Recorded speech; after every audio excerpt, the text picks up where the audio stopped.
No programa Hora e a Vez da Pequena Empresa de hoje, você vai ver.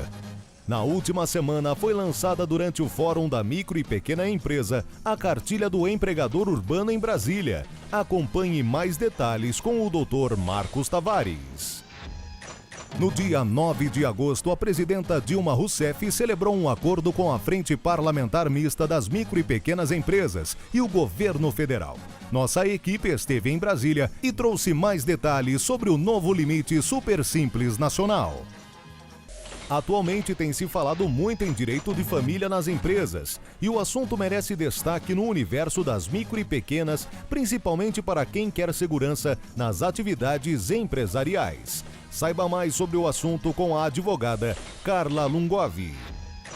E diretamente da Companhia de Tecnologia de Saneamento Ambiental, confira uma entrevista exclusiva com o presidente Otávio Ocano. As micro e pequenas empresas já são 7 milhões em todo o Brasil e representam 22% do PIB nacional. 60% da mão de obra com carteira assinada trabalham em micro e pequenas. Por tudo isso, a Secretaria Especial para este setor é tão importante para o Brasil, para a nossa indústria, para o fortalecimento do mercado interno e para o aumento da nossa competitividade. Secretaria Especial da Micro e Pequena Empresa. O SIMP defende essa iniciativa. Apoie você também. Na última terça-feira, a presidenta da República, Dilma Rousseff, anunciou correções na tabela de faturamento em 50% das micro e pequenas empresas optantes pelo Simples Nacional.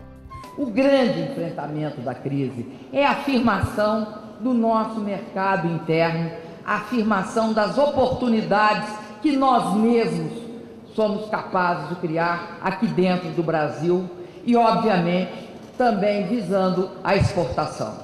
Mas esse nosso mercado interno, esses milhões de empresários, de grandes empresários com pequenos negócios, eles são cruciais para que nós tenhamos a força de um tecido social e de um país que conta fundamentalmente com as suas próprias forças. O ministro da Fazenda, Guido Mantega, afirmou que os microempresários poderão parcelar os seus débitos em até 60 meses.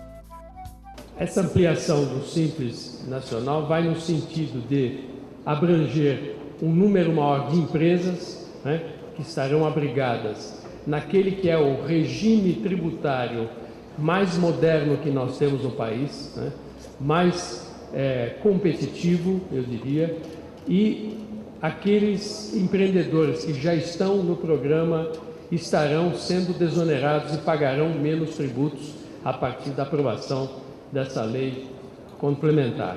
Estamos alterando também o microempreendedor individual, o programa MEI, microempreendedor individual, que também será ampliado, permitindo a inclusão de novos empreendedores. Estamos também procedendo a várias simplificações nesse programa, de modo a tornar a vida do empresário brasileiro mais fácil no país.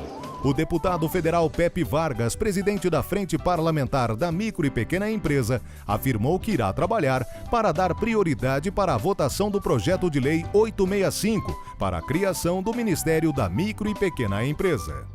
E os aperfeiçoamentos que foram aqui anunciados hoje pelo governo de Vossa Excelência, senhora Presidenta, são avanços significativos. Seja o avanço do aumento dos limites de enquadramento das faixas intermediárias, que significará na prática redução de carga tributária e possibilidade de inclusão de mais empresas no Simples. Seja essa importante medida do parcelamento, que vai permitir que aproximadamente 500 mil empresas que estão inadimplentes por Simples possam parcelar essas dívidas. Isso não é anistia, não é incentivo ao mal pagador, é um parcelamento da dívida que vai permitir que essas empresas voltem a se reenquadrar no Simples. Em seu discurso, a presidenta Dilma Rousseff declarou que os micro e pequenos negócios são de grande relevância para um Brasil que se constitui no aumento da classe média. É a mudança fundamental de uma política governamental, ou seja, está se enviando pela primeira vez um trabalho conjunto executivo com o legislativo e a sociedade civil, para dar parcelamento tributário, coisa que não existia, e uma série de outras vantagens, como foram explicitadas pelo ministro, nesta frente do envio da mensagem do governo para a Assembleia. E mais do que isso, a definição e o pedido de urgência urgentíssima para a criação da Secretaria Especial da Micro e Pequena Empresa. Então, medidas econômicas de aumento do teto do Simples e medidas concretas de uma estrutura governamental para a defesa dos micro e pequenos. Essa é mais uma importante notícia para os micro e pequenos empreendedores do nosso país.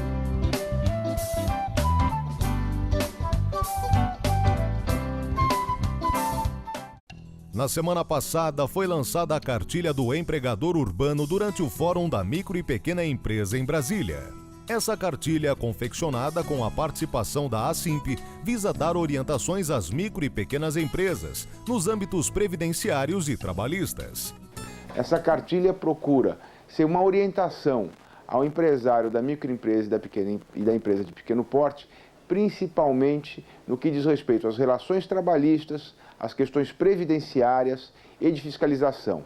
Fiscalização orientadora, fiscalização que busca não exatamente punir o empresário, mas aferir quando ele pratica uma determinada irregularidade e que não seja muito grave, a possibilidade de conceder a ele a possibilidade de trazer aquela regularidade e numa segunda visita, então, o fiscal vai efetivamente aferir se foi sanada a irregularidade ou se ela prevalece. Se ela continuar, aí sim, ele é autuado e multado.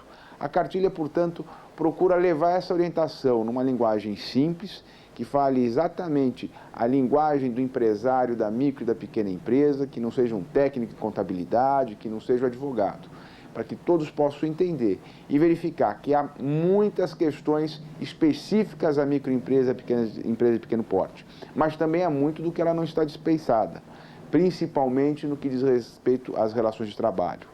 Há questões diferenciadas e nós destacamos ali aonde esse tratamento deve ser diferente. Mas também se destaca aquilo que a empresa efetivamente deve respeitar e deve seguir. Esse foi um trabalho conjunto da ASIMP com a Secretaria de Comércio e Serviços no âmbito do Comitê de Desoneração e Desburocratização do Fórum da Micro e Pequena Empresa. E esse é o trabalho que a gente pretende continuar desenvolvendo, de orientação e atendimento e prestação de serviço ao microempresário e ao empresário da pequena empresa. Você sabia que a urna eletrônica foi criada e desenvolvida no Brasil, tornando nossa apuração de votos exemplo para todos os países? Se somos respeitados em todo o mundo, por que comprar produtos importados? Compre produtos fabricados no Brasil. O mercado interno cresce, sua empresa agradece e seu emprego permanece. Uma campanha SIMP, Sindicato da Micro e Pequena Indústria do Estado de São Paulo. Muito se tem falado sobre o direito de família nas empresas, uma vez que grande parte das micro e pequenas empresas são constituídas de membros da família. Algumas questões gerenciais, administrativas e de contexto familiar devem ser levados em consideração e com cuidado para evitar problemas futuros, como um possível divórcio ou um falecimento.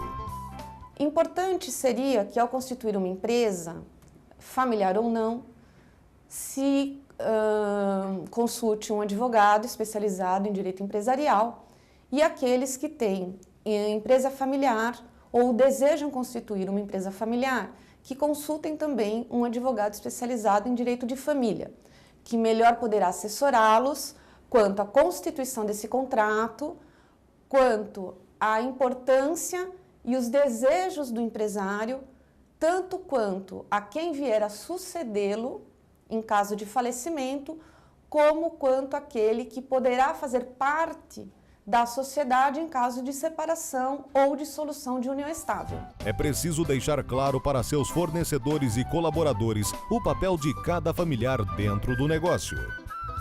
Há necessidade de se ter instrumentos muito bem elaborados, transparentes, que delimitem aquele que efetivamente administra a empresa e tem poderes para assinar pela empresa, para que não haja e não gere problemas futuros com terceiros. Outro ponto importante é o cuidado ao confeccionar o contrato social da empresa familiar. É importante que se delimite, dentro do contrato social, as obrigações e atribuições de cada sócio, para que desta forma não haja problema quanto a atribuições, quanto a obrigações e quanto a direitos, porque desta forma o empresário garante que a empresa familiar tenha saúde, tanto na relação empresarial quanto na relação familiar. Em breve, a doutora Carla Lungov retornará em nosso programa para dar detalhes específicos da área de direito familiar nas empresas, para que você consiga esclarecer todas as suas dúvidas. Você sabia que a urna eletrônica foi criada e desenvolvida no Brasil, tornando nossa apuração de votos exemplo para todos os países? Se somos respeitados em todo o mundo, por que comprar produtos importados? Compre produtos fabricados no Brasil. O mercado interno cresce, sua empresa agradece e seu emprego permanece. Uma campanha Simp, Sindicato da Micro e Pequena Indústria do Estado de São Paulo.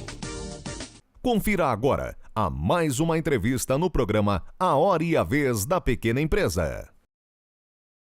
O nosso convidado de hoje é o engenheiro Otávio Cano, presidente da CETESB. É um prazer tê-lo conosco. Prazer é todo nosso estarmos aqui para falarmos sobre as questões ambientais que envolvem a nossa empresa e esclarecer o associado do Simp das nossas intenções quanto ao trabalho da companhia.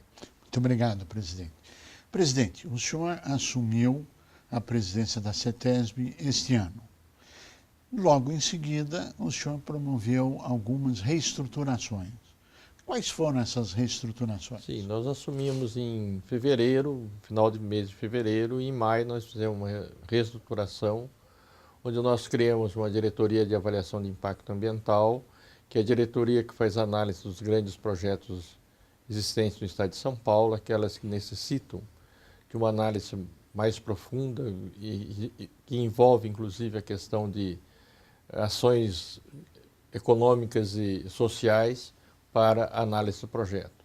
E criamos também uma vice-presidência, que é um cargo que substitui o presidente, que veio, nós trouxemos o Dr. Nelson Roberto Bugalho, que é promotor de Presidente Prudente, para ocupar esse espaço dentro da companhia. Bem, essa reestruturação, ela tem algum objetivo maior do que apenas criar duas diretorias. Qual é esse objetivo? É dar transparência? É dar velocidade? Qual é o objetivo disso, presidente? O objetivo nosso é exatamente esses dois. É o objetivo da transparência e da agilidade do licenciamento que a gente precisa ter, mesmo porque o Estado de São Paulo, para ter seus investimentos, é necessário que os licenciamentos sejam ágeis, para que a gente possa abrir novas frentes de trabalho e ter renda para o Estado de São Paulo. Bom, me parece que está sendo feito um trabalho que está em andamento, enfim, o senhor melhor do que ninguém pode nos dizer, de um portal para ter um licenciamento via eletrônico. Como é que isso está andando, presidente? Na realidade, o portal de licenciamento, a primeira fase dele, nós já devemos instalar esse ano e deixar aberto à sociedade, ao público, e teremos todo o projeto instalado no ano que vem. Em 2012, nós teremos todo um portal que será basicamente um portal de licenciamento eletrônico para facilitar a vida do cliente da CETESB. Existe também um portal do governo do Estado. Existirá uma integração? É o mesmo portal? Como é que será esse processo? Esse portal do governo do Estado de São Paulo, chamado Sistema Integrado de Licenciamento, é um portal que vai facilitar a vida do cidadão paulista que quer abrir algum empreendimento no Estado.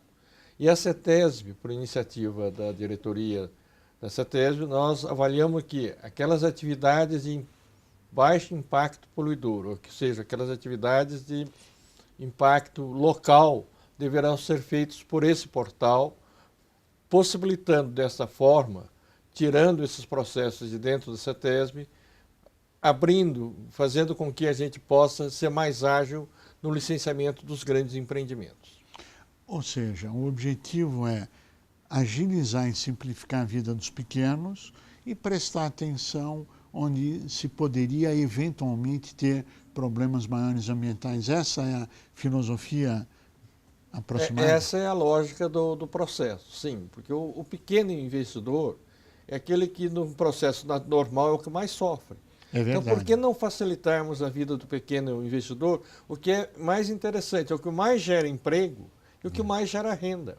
É verdade. Na economia. Então, nós precisamos ajudar o pequeno investidor. Né? Como é bom a gente ouvir isso, presidente. Não é que seja bom, essa é uma realidade que a gente tem que deixar para a sociedade brasileira, que nós temos caminhos de fazer com que as coisas fluam mais rapidamente. Presidente, olhando o seu histórico, o senhor começou no laboratório e veio subindo, ocupou várias posições dentro da companhia, já foi presidente, foi diretor de licenciamento algumas vezes, ou seja, o senhor é um homem de carreira. Sim, eu ingressei na CETESB em 1978, exatamente no 1º de agosto, para assumir a chefia da divisão de laboratórios de Ribeirão Preto. E de lá eu fiz toda a minha carreira. Eu fui gerente em Ribeirão, né? Eu fui gerente regional em Ribeirão Preto, fui diretor por 2 vezes, já exerci o mandato de presidente aí durante 9 meses aqui na CETESB, em São Paulo, e, para minha surpresa, eu fui convidado esse ano para retornar à presidência da CETESB, que eu tenho muito orgulho, e que um detalhe muito importante, eu sou o primeiro funcionário de carreira da CETESB a chegar ao cargo ocupar o cargo de presidente da empresa. Que coisa boa, parabéns. O que significa, presidente, para quem está do lado de fora, como todos nós vendo isso, significa uma absoluta profissionalização da CETESB. O que significa que não adianta vir aqui com histórias, aquelas famosas histórias que a gente ouve dizer por aí, porque agora tem alguém que tem experiência não só administrativa, mas ambiental também, que é o seu caso. E claro que toda a sua equipe, imagino eu. Não, o cargo até de presidente, não há necessidade premente de ser alguém da casa. Eu vejo que o Dr. Rubens Lara, na gestão dele, ele teve todos os diretores da casa, o que possibilitou uma boa gestão. E no nosso caso, além da presidência, nós temos 2 diretores que são da casa e uma diretora que já foi da casa e voltou, que é a diretora de avaliação de impacto ambiental. O diretor de licenciamento é da casa e o diretor de engenharia também é da casa. A maioria da equipe, o senhor diria que são pessoas de carreira? Sim, os postos, diretorias técnicas, são ocupados por pessoas de carreira, felizmente. Que bom, isso é ótimo. E claro que pela CETESB passaram grandes presidentes, pessoas que merecem todo o nosso respeito. Aliás, já fizeram vários, nos honraram, nos dando entrevista, tal qual o senhor hoje nos honra com essa entrevista. Bom, falamos CETESB, falamos meio ambiente, agora vamos polemizar um pouquinho. O diesel 50, que é um novo diesel que vai entrar a partir do ano que vem. Onde surgiu essa ideia? Como surgiu? O que isso vai trazer de benefício? Vai trazer benefício ao ar? Não vai? Qual a sua análise, presidente? Bom, o diesel 50 nasceu de uma conversa entre a CETESB e a Petrobras da necessidade da redução do teor de enxofre no diesel, porque na Europa, nos países evoluídos, todos têm um diesel 15 para as regiões metropolitanas. E nós hoje vamos chegar o ano que vem ao diesel 50, que é 3 vezes maior que o europeu. O que significa isso para as pessoas que não sabem o que é isso? 50 partículas por milhão de enxofre? Exatamente, é exatamente isso. O que isso vai trazer de importante para nós? Que é a redução de emissão veicular. Nós vamos ter um diesel de melhor qualidade, nós vamos ter uma redução dos índices de poluição emitidos por veículos a diesel, o que trará uma qualidade de vida para a população melhor do que a que nós temos hoje. E o ar vai ficar melhor. Essa é a finalidade. Essa é a finalidade. Agora, existem algumas dúvidas hoje no mercado se realmente isso estará em produção ano que vem. A Petrobras diz estará em vigor a partir de fevereiro do ano que vem. A visão da CETESB, a organização que o senhor preside, esse dado é real, isso vai ocorrer, deve ser em fevereiro, é viável mesmo? Como é que o senhor analisa isso, A presidente? Petrobras já fez as alterações nas plantas dela para que possa estar produzindo diesel em fevereiro do ano que vem. E eu acredito firmemente que isso venha a ocorrer, o que seria um ganho extraordinário para as grandes regiões metropolitanas que nós temos no estado de São Paulo, como São Paulo, a região metropolitana de São Paulo, a Baixada Santista e o conglomerado que existe ali na região metropolitana de Campinas, que seriam altamente beneficiadas com o diesel 15. Que bom, quer dizer, boas notícias de um ar melhor para todos nós. Presidente, muito se fala em sustentabilidade. Lendo a missão da CETESB, que está aqui na porta do seu escritório, um dos itens é a sustentabilidade.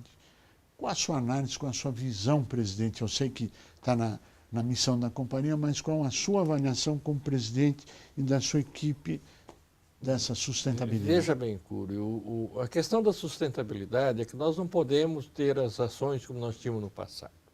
Hoje, qualquer ação, qualquer empreendimento que você vai implantar, você tem que ver a necessidade de compatibilizar a existência entre os recursos naturais e o empreendimento. A continuidade da vida. Exatamente, a continuidade da vida. Eu costumava dizer em Ribeirão Preto que o meu sonho, quando estava como gerente, era ver o Rio Pardo piscoso novamente.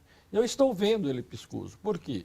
Porque os municípios passaram a ter uma consciência da necessidade de tratar os esgotos domésticos. Com isso, eu melhoro a qualidade do rio. Com isso, eu tenho o quê? Repovoamento. Por que nós não podemos fazer essas medidas quanto a relação às outras questões naturais, como a preservação do verde, por exemplo? Claro. Nós temos obrigatoriamente fazer. Por que nós não podemos usar equipamentos de controle de poluição ambiental das indústrias mais eficientes para que você reduza a emissão industrial? Presidente, quando o senhor fala de Ribeirão, da onde o senhor veio, o Rio Piscoso, fica a indagação no ar. A CETESB pretende municipalizar o licenciamento? Sim. Aliás, nós já temos 56 municípios que já estão com convênio assinado ou assinarão um convênio em breve. Para a municipalização do licenciamento. Por que, Cury? Porque quem é que faz a legislação de uso e ocupação do solo? Não é o município? É. Quem é o melhor fiscal para que as coisas... Comunidade local. Cresçam de forma ordenada no município? É a comunidade local. É verdade. Entendeu? Só que nós precisamos trabalhar nesse sentido, precisamos ampliar o número de municípios licenciando, principalmente numa questão hoje que eles podem fazer, que é aderir ao CIL do Portal do Estado e fazerem o licenciamento, principalmente das questões de recursos naturais, que seria o ideal.